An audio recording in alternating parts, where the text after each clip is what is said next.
The organization is a similar situation. If you look at the complaint, you'll see that the same agency principles were discussed in the complaint, and they were dressed. The Panthers were dressed in a trade dress of the organization. The Panthers had announced before the election, I believe the week before the election, October 28th perhaps, that they were going to have a nationwide deployment of 300 Panthers at polls. And so, and this was on the Black Panther webpage. It's probably still there if someone looks.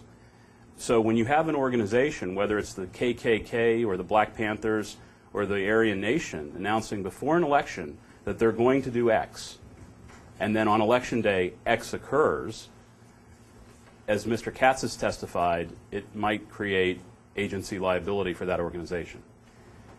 In an interview that Malik Zulu Shabazz gave on Fox News several days after the election, he indicated that the reason Black Panther members were at the polling place and armed was because of the presence of skinheads and white supremacists.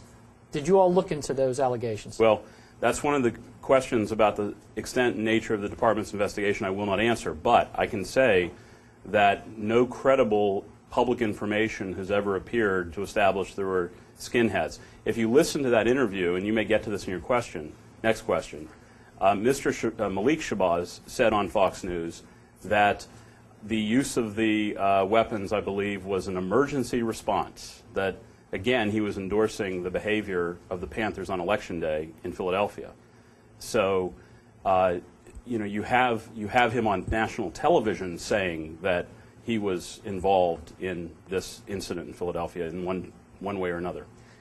In the J memo, it's indicated that you actually talked to Malik Zulu Shabazz. Is that accurate? Well, the J memo probably says that. I haven't looked at it for a long time, but I won't dispute that. Okay. Did you actually talk to him, and what was said? I did talk to him. And did he defend the presence of the Panthers at the polling place? Yes, and he said the weapon was necessary. In your some of your recent writings, you indicated that there were prior acts of the Black Panthers at polling places during the primaries. Could you tell us about that?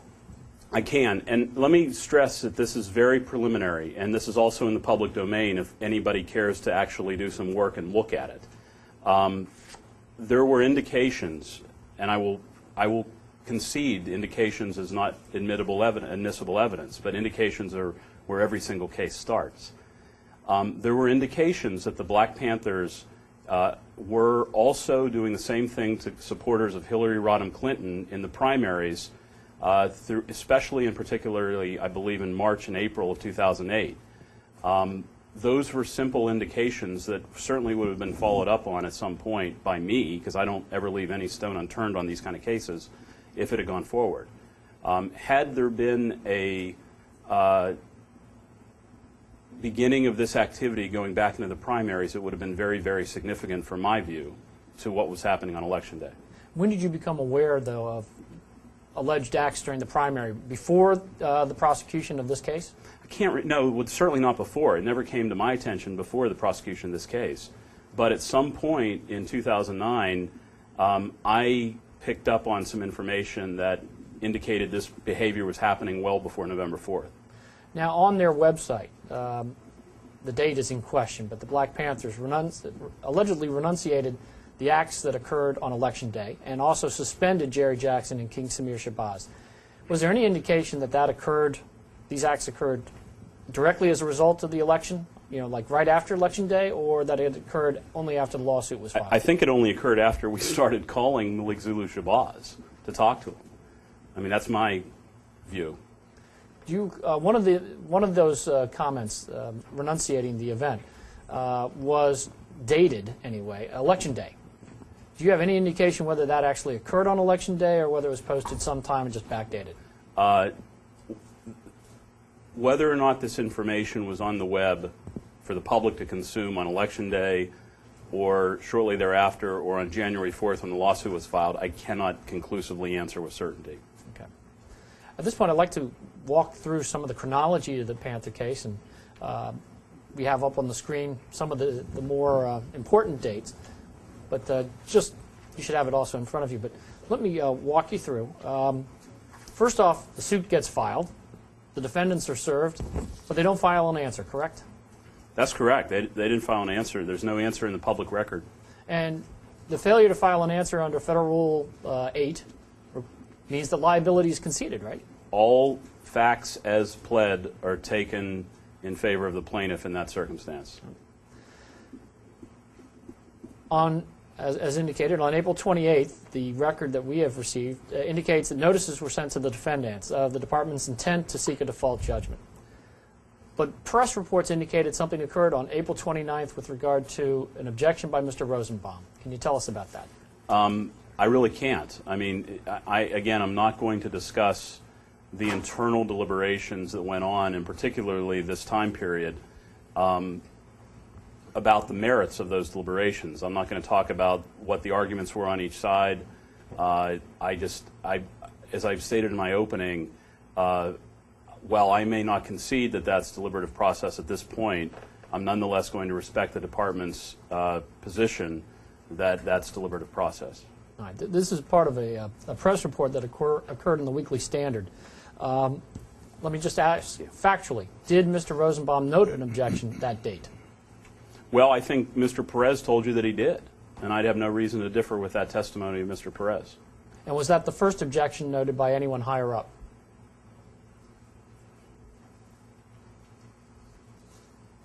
I'm not sure if April 28th is the date, but suffice to say, we were proceeding, as the public record shows in the court files, we were proceeding along merrily up until this point. Okay. The press reports also indicate that that date, the date that Mr. Rosenbaum first raised an objection, the trial team prepared a response. Was this in the form of a memorandum or an email? Probably both. Did you ever receive a response? I never received a communication from Mr. Rosenbaum. Now, your position is that you're not going to tell us what the basis of the objections were? Well, I mean, listen, you had the Assistant Attorney General for Civil Rights come here and tell you a whole litany of things that justify dismissing the case. Facts and law, First Amendment, agency, all those things. Let's just put it this way. Those are not new arguments to me. Okay. The press reports that the same article that I referenced before from the Weekly Standard also indicated that right after Mr. Rosenbaum made his objections, after a response was prepared by the trial team, there was, quote, 2 days of yelling. Can you confirm that? Yelling was part of it.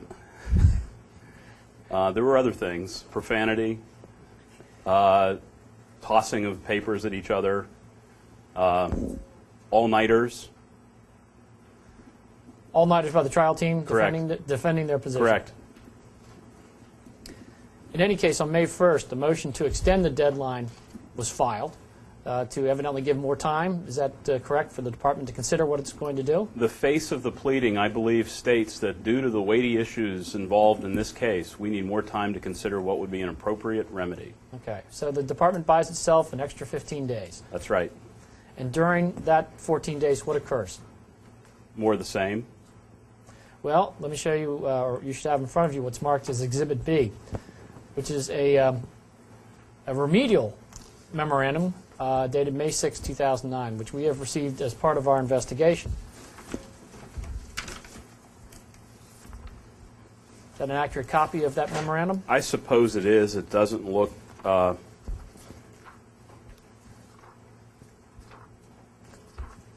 mean, I have no reason to dispute its accuracy.